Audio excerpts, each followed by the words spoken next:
We'll start kind of in the NHL because when you were in Buffalo, that's kind of where you started your career. The two biggest seasons for Buffalo are probably their best seasons, almost in the franchise history in terms of points.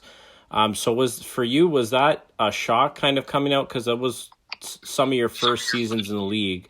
Was it kind of a culture shock going into something so crazy, and then how well the team was doing for those couple years?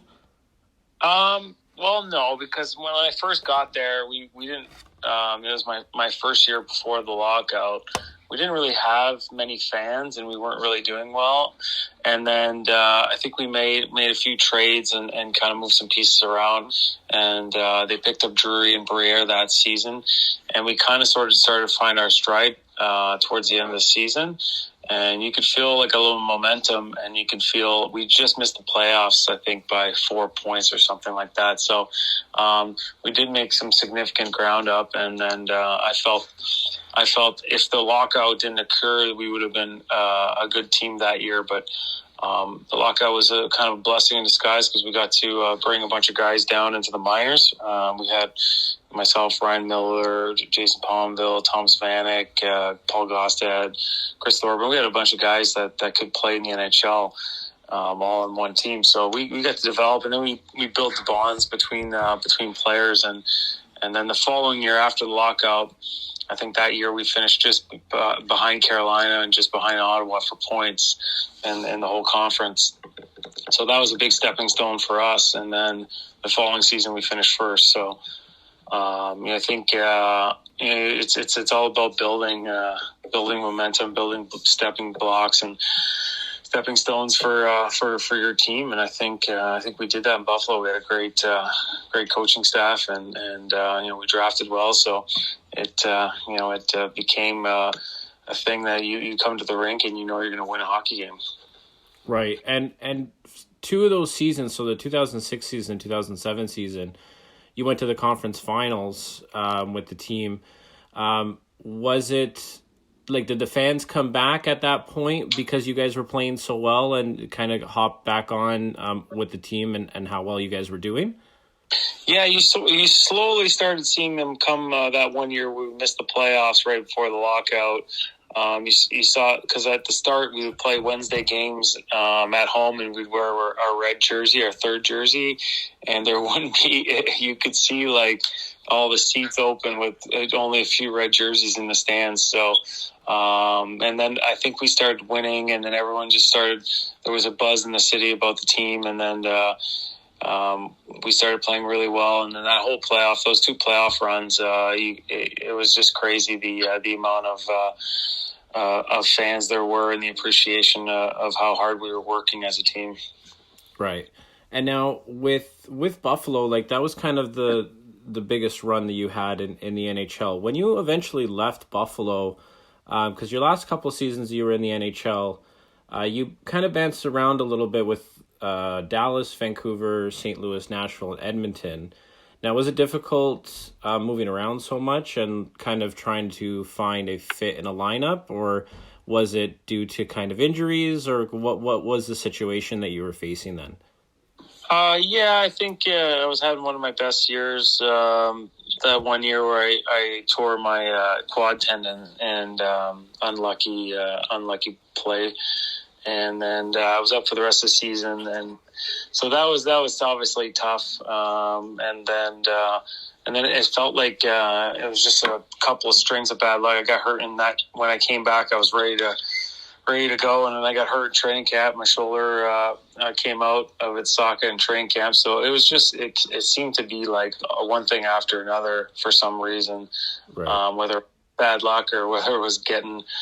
Oh, I mean, I wasn't old. I was only like 28, so I can't really say I was over at that time. Right. So I don't know what it was, because going back from junior and before, and I never missed a game. So, or even in Rochester, I didn't miss many. So to be out sidelined like that for a while, it was really tough. And a couple surgeries later, and then you start getting these little little tiny injuries in all these different areas of your body. And like you said, moving around it is really tough, and it's hard to find a spot in a lineup. And so you got to play more complementary roles. So, I think that was tough, but I think I found my stride in Edmonton, and I really liked playing there, and I liked the guys and everything. And I thought we did improve from, I think when I got there, we were last place in the league, and I think we finished fifth last or something like that. So we did kind of improve as a team and as an organization. And I was wanting to come back, and then they made the GM and coaching changes and everything like that. So it's really a matter of finding a place where they can trust you and do your job and to obviously play well. Right. And now, was that another reason why you decided to eventually take your career to Europe? Like, was it partly because you felt like maybe your body was slowing down and the ability to fit into a lineup? Is that maybe why you went to Europe, or was that just a situation that was just better for, I guess, the spot of your career? I think, what happens is Europe starts earlier than us, or they start like a couple of months early. So I was coming out of training camp with Washington, and I was on waivers, and I was hoping to get picked up, but if I didn't, I had to make a kind of a quick decision to see where I wanted to play. And it just so happened that Bern had a spot open, which is one of the best organizations in Europe. Right. So they had a bunch of injuries, and Guy Boucher was the coach. So it became kind of an easy decision after that to go to a beautiful city, a beautiful country, and play hockey. So, those are decisions you have to kind of make on the spot and not look back and just move forward. So that was a great year. I think we won the whole thing that year, and then we won the Spengler Cup. So it was a fun year in Switzerland. Right. And when it comes to like the Europe game, because you're playing on the bigger ice, did it take you a little bit of an adjustment to kind of switch over from, I guess, the speed of the NHL to the speed of kind of Europe, because you played in various leagues across Europe? Yeah, it's the first time you show up. I've played internationally with Canada, but we play the Canadian style, so it's a little different than the European style, where it's a lot of more circling and more keeping your speed up. And I think that it took a little bit of time to learn, especially power play, penalty kill. There's a lot more area, more space, more room around the tops of the blue lines, and you kind of got to get inside to shoot, because if you're shooting from the outside, you're really far out. Right. So little things like that, little changes. But it doesn't take that long. I think once you practice, and then you come to or play a whole season or whatever, and then you come back to Canada, the arena seems small to you. So right. And then when you go back, it seems big again. Yeah. So it's just constantly evolving and trying to fit in your game into that big ice surface, but kind of tweak a few things. And because of that, were you able to kind of overcome the injuries that you were having towards the end of the couple of years that you were in the NHL, or were you still kind of dealing with stuff as well then? No, I pretty much my first year in Switzerland, Russia, and then a couple of years in Sweden, I didn't have any injuries. So that was like a good 4-year stretch where nothing happened, and I was playing. I think you play 50 games a year, so it's a lot less taxing on the body, and also you get breaks throughout the season, international tournament breaks where the teams go and play these tournaments in various countries. So right. Those were nice. You get 5-6 day breaks. So those are kind of like those, you never get that in the NHL. So right, yeah, that's a twice a year thing on the NHL schedule. Yeah, so this would be you get like 4 times a break. So, and then you come back and practice lightly, and then kind of ramp it up at the end of the week. So those are great. I think anybody that's thinking about retiring or going to play Europe, I definitely say that it was a great experience for us, and we had a blast. Right.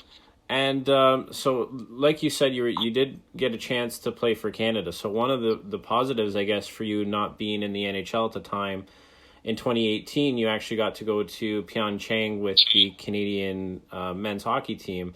which you also got to be the assistant captain, which is actually pretty cool. And you guys ended up winning the bronze medal. So was that how was that experience different? Because like obviously the NHLers weren't there, and it was kind of seen as, you know, some of the guys that either played in the NHL at one time, like yourself, or guys that were just have always played in Europe. So was that a difficult situation, or like how was your Olympic experience? I mean, it was great. I know. Canada put a lot of work into finding the right team. It was a long process. I know we played in the Deutschland Cup the year previous to the Olympics, and they were saying that there potentially could be a chance for us to go play at the Olympics, and the NHL was going to not go. So we were. We kind of looked at each other and were like, what's going on here? So, and then I think, that motivates you in the summertime. Even though you don't know, you still think there's a chance. So definitely motivated us to train a little harder in the summer and get prepared for the start of the season with your respective clubs. And I think throughout the summer, we had different tournaments in different areas, and at the start of the season, those breaks that I was speaking about before, those were filled with tournaments that we'd go play in St. Petersburg or Moscow or Switzerland and places like that, where Canada ended up making some decisions on who's going to make the team and who's not. So, Right. it was a long process, but once we got there, I think all that hard work that we all put in individually to get to that stage of play, where it's the highest stage, it's the best players in the world besides the NHL players. So, I think it was really good hockey, and it was a great experience, and we had a blast. And to come out with a bronze medal was great, because guys definitely put a lot of work, and so did the staff as well. Right, and then like we saw this year, obviously that Canada obviously didn't do as well this time around, but. Now, does it change? Like, are you facing players that are a little bit more high end? Because I know with teams, for example, like Russia and Sweden and Finland, like they have their own high end leagues already. So majority of their guys are coming out of there, where typically for like Canada and the US, majority of the guys would come out of the NHL when it came to the Olympics. So was it more difficult? Like, did you feel like you were facing like higher end talent against like some of the European teams than you would typically if you would bring like majority of the NHL players that would have played for Canada or the US? I think the benefits of those clubs, those teams and countries, are that they have they've played together growing up or throughout, and they play together in all these tournaments. So they already have their power play lineup set up, their penalty kill lineup, all those, because they literally do that 3 times a year and play in all these play-in tournaments before the World Championships. And most of those guys are on the World Championships even when the NHL players come. So most of those guys know each other, and they've played together for years. So that gives them a little bit of an advantage going into the Olympics, as opposed to, okay, we got 5 days to work on our power play, and Right. the tournament starts. So I know Team Canada, like when we played, they had, okay, you're going to be power play, you're going to be penalty kill. This is your job. This is your job. You gotta, everyone has to have their job and be happy with it and do that job that they've been given it to the best of their abilities. And as opposed to these guys these guys know exactly where they are on the ice at all times. And some guys play together even on their own teams in Germany or Switzerland or whatever. Some guys play together even on the same team during the season. So as opposed to the NHL, you'd be getting all these guys coming from all these different areas. So sometimes, that's definitely a benefit for them, and they definitely got a little bit of a leg on us in that department. Right. So did you find that frustrating too? Like, I'm not too sure how many of the guys on the Canadian team that you've actually played with in the past, but did you find that frustrating to adjust to, obviously, like a team that you probably have never played with majority of the guys before in such a short span to basically play high end games? No, I think as as the coaching staff did, they provided every line with what they needed. Scoring line. You're going to have a couple guys that can make plays, a guy that can shoot. So we try to put players all in different spots where they can be successful, and obviously a shutdown line and a PK line. You need it all. You can't just put the best 12 skilled forwards on the ice at once and say, hey, go out there and score goals. So I think they did a good job with that. And it's just the tough thing is some guy gets injured, one guy gets suspended, something happens, then this guy's out, this guy's in. You never played with that guy ever in your life. Right. I was coming into a bronze medal game. We had Cozen on our line. And it was me, Bork, and Cozen because Brule got suspended for hitting a guy in the semifinal game. Right. Yep. So it was just kind of like, all right, well, now we got to talk about, okay, what are we going to do if this happens and this happens? So a lot of communication on and off the ice, that helps it helps alleviate some of that stuff where you've never played with a guy. But every Canadian's going to do the right thing and play the right way, and that's why Canada's been so successful at these tournaments. Right. And now, in terms of your overall Olympic experience while you were there, did you have time to explore the country while you were there? Did you go to any of the other events, or were you kind of to the rink and to the hotel room, and then that's kind of it? You were just focused on playing? A little bit of both. I think, we went to see the curling, the mixed curling. We went to see some speed skating. We went to see short track. Some guys went up to to see the snowboarding, like half pipe event. So it was kind of like a little bit of everything. And then at the end, we left after we won the bronze medal. I left the next morning to meet my family in Seoul. So we spent the night in Seoul and had dinner and then left. I was leaving out of Seoul anyways to fly back to Sweden. So right. It was good experience, just to experience different food, different culture, different people. It was an experience, and we had fun. Right. And now, currently, what are you up to? Are you now technically retired? Are you looking into your kind of next step, or are you? What's the process right now for you? Well, I feel like stuff is just starting to open up now here in Toronto, and I know we just had a young one, so he's only a year and a half. So we're just wanted to spend some time at home with the family and get everything sorted out and made some inquiries to some teams and things like that. So we're just waiting for now, and then hopefully this summer when things all open up and everything, and we'll feel more comfortable having a job in hockey and hopefully helping out in any way I can. Right. And is that something that you think you want to try and come back to the NHL, or is this something you're going to look back into going back to Europe? I don't know yet. I think I think I'd want to be close to my family. Being a hockey player, you're always moving around and you're here one night, not here the next, and it's it's tough.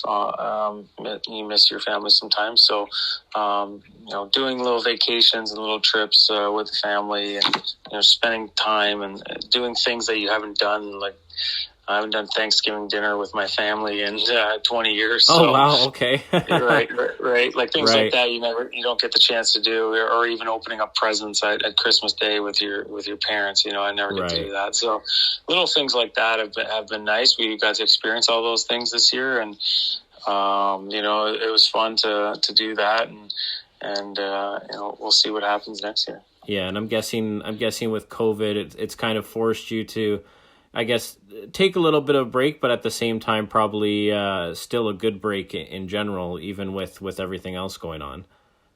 Yeah, I mean, with everything else going on, it's nice to be home with your family for sure. All right, perfect. Well, Derek, I think that's kind of all I needed to ask you at this point. So I really appreciate you giving me some time, and it was nice learning about your Olympic experience, because you don't get to hear a lot of how the process goes. So I definitely appreciate you giving me some time today. Yeah, no problem. Perfect. Well, yeah, no problem. And definitely we should, if we have some time, we should definitely do this again sometime. Okay, sounds good. Perfect. Thanks, man. Have a good one.